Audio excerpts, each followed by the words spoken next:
네, 화이트 라디오 이재훈의 뉴스 정면승부 3부 시작합니다. 정치권 이슈를 야무지게 찔러보고 또 날카롭게 분석해서 똘똘한 해법까지 제안해보는 시간이죠. 신율의 콕 순서입니다. 자, 함께해 주실 신율 명지대 정치외교학과 교수 함께했습니다. 안녕하십니까? 예, 안녕하십니까? 네. 자, 이 민주당이 시끄러운데요. 오늘도 시끄러웠어요. 예. 예.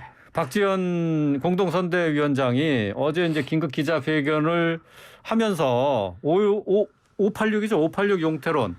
이것 때문에 지금 난리가 나지 않았습니까? 예. 근데 일단은요, 이 사과를 하면은요, 네. 사과의 대상이 있고, 사과의 목적이 있고, 사과의 내용이 있는 거 아니겠습니까? 네. 근데 일단 대상은 알겠어요. 유권자인데, 네. 사과의 목적이라는 것도 충분히 압니다. 그리고 근데 이게 내용도 좀, 내용을 잘 모르겠어요. 그 얘기는 무슨 얘기냐면, 첫째, 이게 우리나라 정치판에서는 사과를 한다라는 건 그만큼 본인들이 지금 굉장히 당혹스러워한다라는 또 다른 표현이라고밖에 못 보거든요. 예. 민주당 같은 경우에도 작년이었었죠. 서울시장, 부산시장 보궐선거 때 사과했고, 그렇죠. 예? 대선을 앞두고도 사과 비슷한 걸 하면서 586 용태론을 얘기했단 말이에요. 예. 근데 이제 요번에 또 나와요. 그렇다면 사실은 이 오디언스 입장에서 볼 때는 보는 관중의 입장에서 볼 때는 일단 감흥이 없습니다.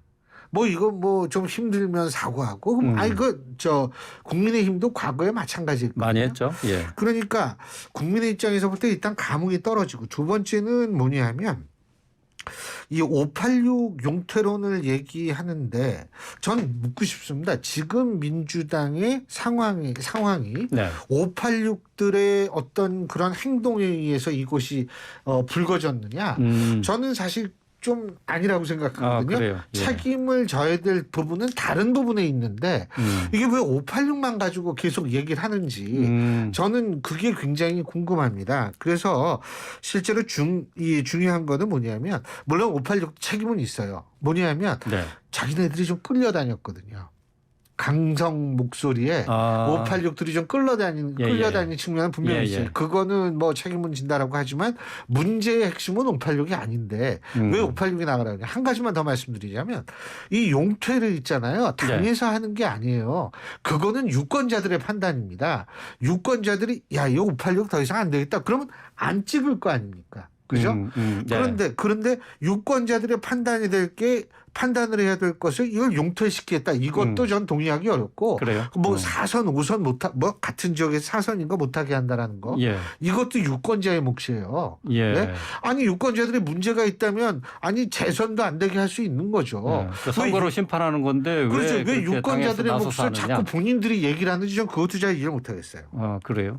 그렇다면은 지금 왜 586 용태냐 지금 얘기가 예. 지금 당내에서는 이 해당이 되는 사람들이 이제 당 지도부 인사들 아니겠어요? 예. 강하게 반발하고 있는데 사실 박지원 위원장의 이 긴급 기자회견을 통해서 일부에서는 6일 지방선거는 이제 그렇죠. 뭐 일단 제껴놓고 당권 경쟁이 시작된 건 아니냐 이렇게 분석하고 있더라고요.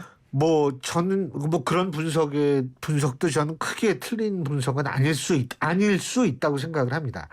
그런데 사실 궁극적으로 이제 이게 8월에 있어서 그런데 네. 이 전당대회가 근데 사실 저는 뭐라고 생각하냐면 이번 지방선거는 사실은 총선하고 직결이 되는 거거든요. 네. 왜 총선하고 지방선거가 직결이 되느냐? 지방선거에서 광역단체장 몇 서거느냐 이거보다 더 중요한 게 네. 기초의회 의원, 광역의회 의원을 얼만큼 확보하느냐가 정당에서 제일 중요합니다. 그런데 이제 사실은 유권자들이 이 기초의회 의원까지 잘 그 신경을 못 쓰니까 그냥 주르르 줄 투표하는 경향이 있거든요. 예. 그래서 이제 광역단체장을 주목하는데 이번에 만일 어떤 정당이든 광역단체장 그러니까 기초의회 의원이나 광역의회 의원을 많이 확보를 못하면 이분들이 사실 이 바닥 민심을 흐르는 분들인데 예. 그럼 굉장히 어려워집니다. 그러니까 사실은 국회의원들이 많잖아요. 더불어민주당. 예. 그러면 그 의원들의 입장에서 볼 때에는 지금 전당대회도 전당대회지만 이거 2년 후에 우리도 문제인데 정확히 22개월인데요. 네. 이런 생각을 할 수밖에 없으니까 지금 이게 삐걱 소리가 날 수밖에 없죠. 그러니까 양측이 이 추구하는 게 좀 어긋나고 있는 것 같아요. 지방선거도 일단 불안하고 지방선거 불안하면 총선도 좀 불안해지는데 당내 입지도 문제고. 근데 전당대회를 생각하는 측이 또 있거든요. 그러니까 이게 이제 안 맞는 거죠. 예. 지금 박지원 공동선대위원장이 강성 지지자들로부터 이제 퇴진 요구를 받고 있는 부분도 좀 짚어봤으면 하는데요. 예. 이른바 그 팬덤 정치. 이 팬덤 정치에 대해서 강하게 비판하지 않았습니까? 예. 뭐 이 부분은 어떻게 지금 우리 정치에서 이 팬덤 정치 이거 어떻게 봐야 됩니까? 저는 사실 저는 이제 정치학자로서 이건 말씀드리는 건데 이 팬덤 정치라는 게 사실은 정치를 굉장히 감성화시킵니다.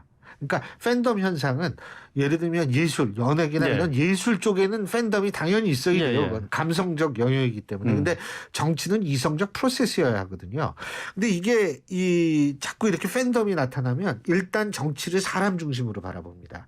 사람 중심으로 바라보게 되면 사실은 뭐 본인들은 이제 팬덤 현상에서 본인들은 이념지향적이다라고 주장할지 모르지만 네. 사람 중심으로 바라보면 그 사람이 뭘 어떻게 하든 간에 본인이 추구하는 이념, 생각하는 이념과 다른 행동, 정반대된 행동을 해도 그냥 지지해버려요. 네. 자, 여기서 문제가 되는데 정치가 이렇게 감성화되면 무조건 그 사람이 좋다라는 식으로 감성화되면 상대를 적으로 규정하게 됩니다. 네. 그렇게 되면 정치가 실종이 되는데 왜 실종이 되냐면 정치는 상대를 파트너로 생각해야 되거든요. 협상과 타협의 대상으로 봐야 되고 우리가 흔히 정치를 타협과 협상의 기술이라고 얘기를 하는데 그렇죠. 적이라고 생각하면 이건 타도의 대상이지 협상이나 타협의 대상이 안 되거든요. 그러니까 이제 정치가 없어지고 그렇기 때문에 이 팬덤 현상에 대해서는 그거는 누구의 팬덤이든 마찬가지예요. 이 특정 정치인의 팬덤만 문제가 아니고 팬덤의 전반적인 문제에 대해서 저는 이 문제 제기를 하는 건데 그런 면에 있어서는 저는 조금 상당히 좀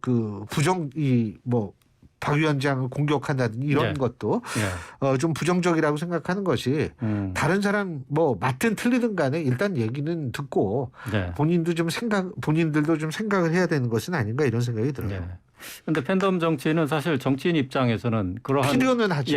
지지층이 확실하게 있는 게 좋은 그렇죠. 거잖아요. 필요는 한데 나중에 거기에 소위 말해서 완전히 종속돼 버리면 본인들의 생각과는 전혀 다른 행동을 할 수밖에 없는 상황에 처해지고 그렇게 되면 어떻게 되냐면 소위 말해서 선거에서 뭔가를 해야 중요한 중도층 같은 경우는 떠날 수가 있어요. 그러니까 사실은 굉장히 그것도 일부 팬덤을 가지고 있는 정치인들은 그것도 굉장히 속으로는 고민일 겁니다. 명함이 있는 거고 흔히 얘기하는 양날의 검이네요. 그러니까. 그렇죠. 근데 나중에는 굉장히 거기에 종속돼 버리면 굉장히 자율성이 사라지는 경우도 생길 수 있습니다. 자, 어제 이제 박지원 위원장 사과문 발표 이후에 또 이준석 국민의힘 당대표도 기자회견을 열었어요. 그러면서 이제 이재명 후보를 저격해서 거물 호소인을 날려버려야 된다. 이렇게 얘기를 했는데 말이죠. 어떻게 들으셨어요? 제가 볼 때는요. 당대표고 선거가 가까워오고 그러니까 이제 그런데 일단은 하여간 상대의 비대위원장이 얘기를 했으니까 당대표 입장에서도 뭔가 얘기를 해야 된다라는 당연히 생각이 들었을 수밖에 없을 거고요. 그렇기 때문에 저는 이 발언이라는 건 그냥 대결적으로 가는 것 같아서 근데 이제 이 선거라는 게 원래 싸움이지 않습니까? 그럴 수밖에 없나요? 저는 양측의 얘기가 다 그럴 수도 있다. 그 박지원 위원장도 그렇고 이준석 대표도 그렇고 다 이제 선거 때 나올 수 있는 얘기를 한다. 근데 문제는 뭐냐면 아까도 말씀드렸지만 너무 패턴들이 똑같다는 거예요. 패턴이 똑같아요. 그러니까 보는 사람이 그래? 이런 식의 어떤 감흥이나 충격이 없다는 거죠. 그래요. 자, 이제 지금 사실 이번 선거에서 지방선거입니다만 보궐선거에 출마한 이재명 후보와 관련된 얘기가 계속해서 나오고 있는데 그게 말이죠. 주목을 더 받는 것 같아요. 지금 이재명 후보가 선거 전략을 좀 바꾼 것 같아요. 그게 저는 사실 요새 이게 현상을 보면서 전 두 가지를 생각합니다. 하나는 유권자들의 투표 성향이 조금씩 바뀌고 있음을 요번이 좀 보여주고 있는 것 같아요. 그러니까 뭐냐면 진짜 내 이익과 관련돼서 네. 누가 내 이익을 잘 대변해 줄 것인가.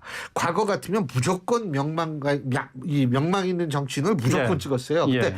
그게 이제 조금 바뀌어지고 있는 과정이다. 예. 이런 생각이 하나 들 거예요. 두 번째는 예. 뭐냐면 이 보궐선거가 지방선거 속에 있는 보궐선거거든요, 사실은. 네. 네?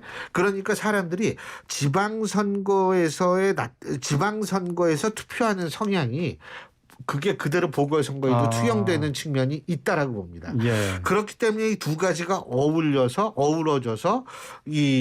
지금 이재명 후보가 지금 나름대로 상당히 고민할 수 있는 상황에 빠졌는데 그래서 사실 저는 조금 이 부분에 있어서는 두고 봐야 된다. 근데 이제 제가 참고로 말씀을 드리는 게 이게 지금 그 ARS 이 여론조사 이게 어떻게 되느냐 이런 얘기 많이 하는데 ARS 여론조사가 부정확하고 전화 면접이 정확하다고 얘기할 수 있는 근거는 없습니다. 없어요. 그리고 ARS는 뭐냐면 사회자님께서 전화 받아 보시죠 가끔 그죠? 이 여론조사. 예. 근데 기기에서 막 뭐라고 얘기를 하는데 그거 끝까지 답하는 건 굉장한 인내심이 필요하거든요. 그렇죠. 그런데 그 정도의 인내심을 가지신 분들은 정치 고관여층입니다. 그렇죠. 이분들은 투표장에 반드시 가는 분들입니다. 그렇기 때문에 지방선거와 같이 더군다나 지방선거와 같이 평균 투표율이 54.1에 불과한데 54.1%밖에 안 돼요. 네. 그런데 이렇게 투표율이 낮은 경우에는 정치적 고관여층이 어떤 의견을 갖고 있느냐는 더욱더 중요한 의미를 갖습니다. 그렇기 때문에 ARS는 좀 안 맞고 전화 면접은 잘 맞고 이렇게는 저는 얘기할 수가 없다라고 생각합니다. 아, 그래요. 예. 예. 그러니까 지금 나와 있는 선거 여론조사가 어느 정도 이게 민심을 파악하고 측정해 보는데 유효한 지표다라는 얘기시죠? 그 그러니까? ARS든 전화 면접이든 똑같이 취급을 해줘야 된다는 거예요. 그렇군요. 그 ARS 더군다나 투표율이 낮을수록 ARS 같은 경우에는 더 맞을 가능성도 배제할 수는 없어요. 아, 그렇군요. 예. 자, 지방선거 또 국회의원 보궐선거 이제 일주일 앞으로 다가왔습니다. 지금 지방선거 판세를 좀 짚어보도록 하죠. 예. 지금 경기도 또 충청 지역 이 선거가 이게 혼전입니다. 근데 이게 지금 가만히 보시면요, 국민의힘은 충청도 쪽으로 그렇게 많이 내려가요. 네. 충남 쪽으로. 그런데 그게 왜 그럴까? 그게 왜 그러냐면요, 충남의 민심을 잡으면 네. 인천의 민심도 어느 정도 잡을 수가 있거든요. 그거는 통계가 구체적으로 나와 있는 것은 아닌데 정치권에서 그냥 떠도는 얘기들은 뭐냐면 인천에 사시는 분들의 최소한 25%에서 30% 정도는 충청도와 관련이 있는 분들이에요. 충청도가 고향이든 거기 충청세가 굉장히 세다는 거죠. 그 얘기는 결국 뭐냐면 충청의 민심을 잡으면 인천도에서도 선전할 수 있다. 이렇게 볼 수 있고요. 또 하나는 뭐냐면 이론적으로 따지면 충청남도와 대전은 이게 다르죠. 대전시장 따로 붙고 이렇게 그렇죠. 되지 않습니까? 근데 충청도의 민심이 대전시장의 선거에도 일정 부분 영향을 미칩니다. 그렇기 때문에 충청남도에 집중적인 공약을 한다는 건 인천 선거와 이 대전 선거에도 영향을 미치니까 이제 그런데 제가 볼 때는 일단은 이 점은 좀 지적하고 싶어요. 그 충남에 있어서의 충청도에 있어서의 현재 당 조직의 영향력은 누가 세냐? 누가 더 탄탄한 당 조직을 가지고 있느냐? 민주당이 가지고 있습니다. 왜냐하면 현역 단체장이 민주당이기 때문에. 그런데 이게 주의해야 될 게 투표율이 낮잖아요. 당 조직력의 영향력은 상수입니다. 이건 변하지 않아요. 근데 투표율이 낮으면 당 조직력의 영향이 커집니다. 투표율이 낮으니까. 그런데 이게 투표율이 높아지면 이른바 물타기 현상이 일어나요. 당 조직 영향력이 물이 타져가지고 낮아지는데 그래서 사실은 판세를 얘기한다기보다는 이번 선거에서 투표율이 어느 정도 되는가 이거를 바라보는 게 전 제일 중요하다고 봅니다. 아, 그래요. 그러니까 투표율이 낮으면 민주당에 유리하겠고 저는 불리하지 않다고 봅니다. 그게 전국적으로 다 마찬가지입니다. 사실은. 근데 지금 충청도도 그렇지만은 경기도 판세를 도저히 가늠할 수가 없어요. 가늠할 수가 없죠. 그런데 경기도도 투표율이 저는 결정한다고 봅니다. 그것도 역시. 근데 뭐 일각에서는 뭐 한미 정상회담이 뭐 어느 정도의 영향을 미치느냐, 뭐 싱가포르 회담 얘기를 하는데 싱가포르 회담은 있은 다음 날 지방선거가 있었어요. 2018년. 네? 그렇군요. 그리고 싱가포르 회담은 엄청나게 충격적인 거거든요. 접대 국가이던 미국과 북한이 만났다. 근데 한미 정상회담은 자주 있는 회담이기 때문에 그 정도의 충격적인 사안은 아니라고 생각합니다. 그렇군요. 계속해서 이번에는 이제 법무부로의 권력 쏠림 현상에 대한 얘기를 좀 해보죠. 그렇죠? 한동훈 법무부 장관, 이 장관직 속의 공직자 인사검증 조직을 신설을 했는데요. 자, 이렇게 되면은 그야말로 한동훈 장관이 소통령 되는 것 아니냐 계속 얘기가 나오고 있어요. 저는 개인적으로 건강하지 못한 현상이라고 봅니다.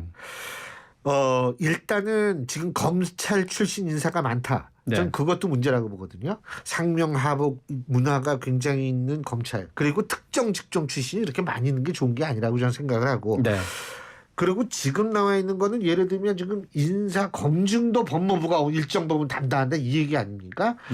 이렇게 이 권력이 한쪽으로 치중이 되면 제가 볼 때는 확률이지만 나중에 문제가 될 수 있는 확률도 배제할 수 없다. 그래서 정말 한 사람한테 그렇게 자꾸 몰아줄 생각을 할 것이 아니고 이걸 사실 분산을 시켜야 되는데 그런 점에 있어서는 진짜 저는 아쉽다고 생각합니다. 본인이 그래서 사실은 상당한 절제, 한동훈 장관 본인이 상당히 절제를 하고 이 좀 자기의 이 어떤 자기에게 주어진 권한 혹은 권력을 자기 스스로 행사를 하지 않는 이상은 제가 볼 때는 조금 그래서 좀 그런 부분은 굉장히 건강하지 못하다. 저는 그렇게 표현하고 싶습니다. 건강하지 못하다. 그렇다면 공직자 인사검증 조직을 별도의 기구로 만들거나 아니면 민정수석실을 그냥 새로 그냥 만드는 건 어때요? 그게요. 그러니까 민정수석을 없애고 나서 근데 그 일은 누군가 해야 된다라는 얘기밖에 안 되는 거거든요. 지금 그렇다면은 그 이름을 바꾸더라도 하여간 뭔가 총괄하는 예를 들면 그 이 여러 가지 정보를 총괄하는 그런 조직은 필요할 겁니다. 알겠습니다. 오늘 여기까지 듣도록 하겠습니다. 신율의 콕 신율 명지대 정치외교학과 교수와 함께했습니다. 말씀 잘 들었습니다. 고맙습니다.